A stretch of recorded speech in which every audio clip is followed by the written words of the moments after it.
manhã de terça-feira, dia 28 de maio de 2024. Como eu disse antes de ir para o intervalo, hoje é terça-feira, é dia de participação do Dr. André. Toda semana o Dr. André está aqui e hoje ele vai falar sobre a diferença entre coroa e bloco. Quer saber qual é essa diferença? Quem vai explicar para você é o Dr. André. Vem para cá, André. Seja bem-vindo. Bom dia. Bom dia, Flaviano. Prazer recebê-lo aqui, Prazer, viu? igualmente. Obrigado. Bom dia a todos. Doutor André está aqui toda terça-feira, sempre trazendo um tema importante, né? E hoje você vai explicar um pouco dessa diferença aí, né? Isso mesmo, Flaviano.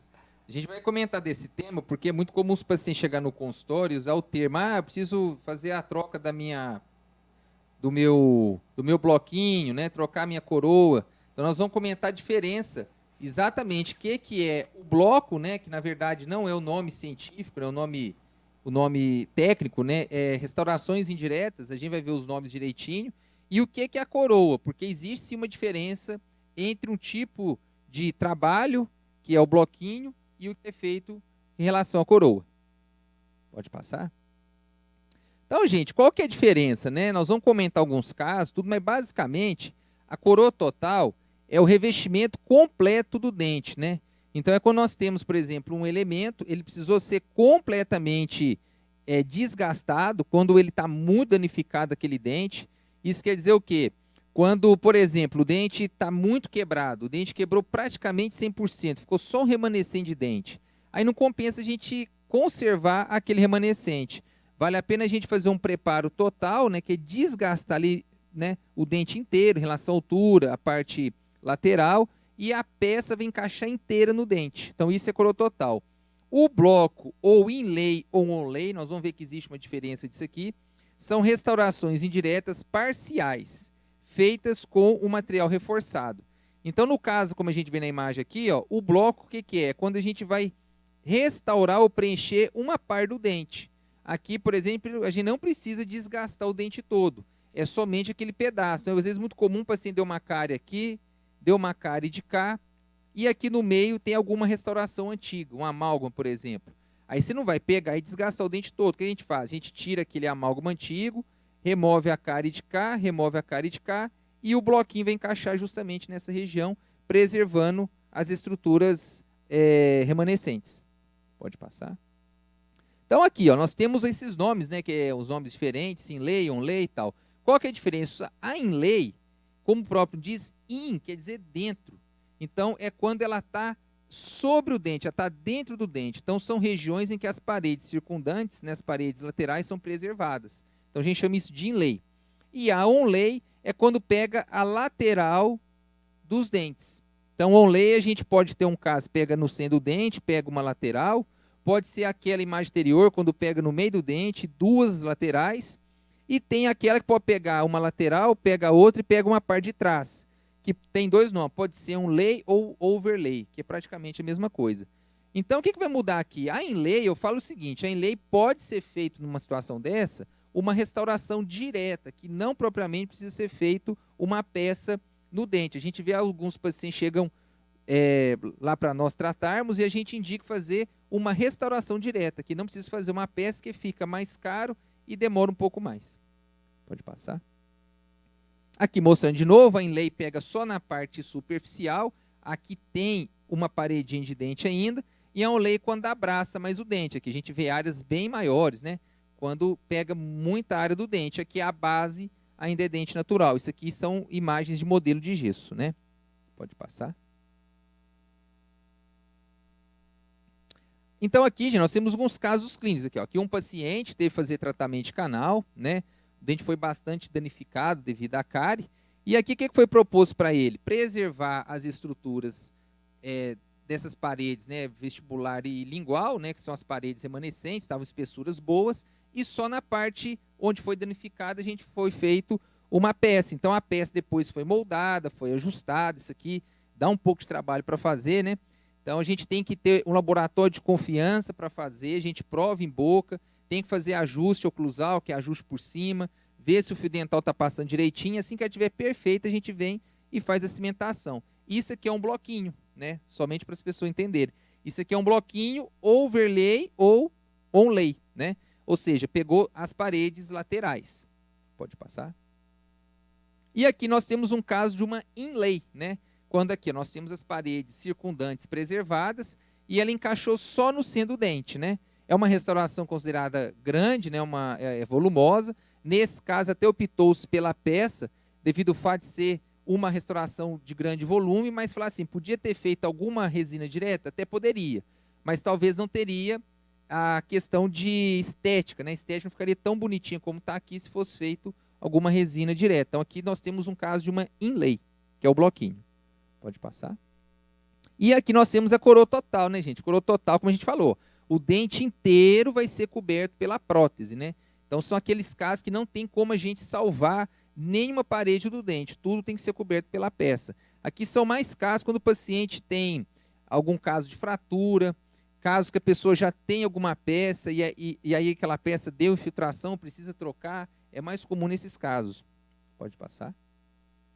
Então aqui mostrando, né, gente, aqui ó, o paciente com esse incisivo central, aqui tinha um pino metálico, né, foi ter, né, feito um desgaste do dente todo, e aí a pecinha vai abraçar o dente inteiro. Então aqui nós temos casos de coroa, né, a gente chama também de coroa total. Pode passar. E aqui, gente, a gente não vai comentar isso, mas as coroas podem ser feitas de vários materiais, né? Aqui, por exemplo, é uma coroa feita completamente em porcelana. A gente chama metal free.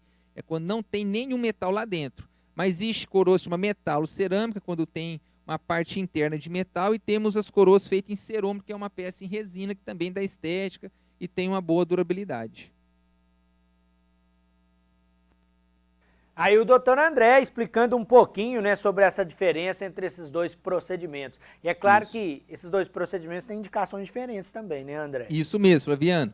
A gente olha muito para esses casos, a gente vai falar assim, qual que é o mais indicado? Vai depender exclusivamente como está o remanescente do dente do paciente, porque a gente tem situações que o remanescente está muito danificado, né? Então a gente tem casos lá que o paciente chega no consultório, tem cárie muito grande, já tem muita resina, está com infiltração. Tem situações que não dá para a gente preservar quase nada daquele dente. Então a gente indica fazer justamente a coroa. Quando o dente tem um bom remanescente ainda, e esse remanescente tem que ter uma certa espessura, não pode ser aquele remanescente muito fininho não, senão aquele ali pode quebrar futuramente.